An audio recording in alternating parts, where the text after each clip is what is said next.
Open court है, ये खुली कचहरी है, जो मैंने आपसे अभी आपको बताया है कि गवर्नमेंट ऑफ पंजाब की और बिलखुसूस चीफ मिनिस्टर साहबा की जो प्रायोरिटीज़ हैं उसमें एक्सेसिबिलिटी, उसमें सर्विस डिलीवरी, ये उनके बुनियादी पिलर्स हैं। तो उसको टैक्टिकल लेवल पे, उसको ऑपरेशनल लेवल पे हमने इम्प्लीमेंट करना है।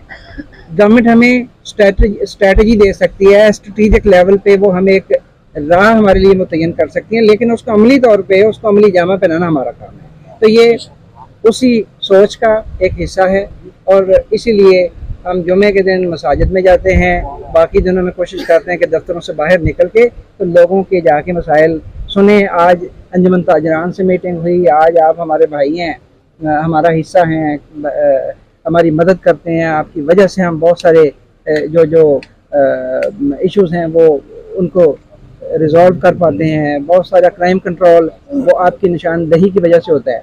तो हम बाहर निकल के आप लोगों से मिलते हैं, तबादला ख्याल करते हैं, इंफॉर्मेशन शेयर करते हैं और उस ख्वाब को जो गवर्नमेंट ने देखा, जो हमारे इंस्पेक्टर जनरल ने देखा, उसको शर्मिंदा ताबीर करने की एक कोशिश।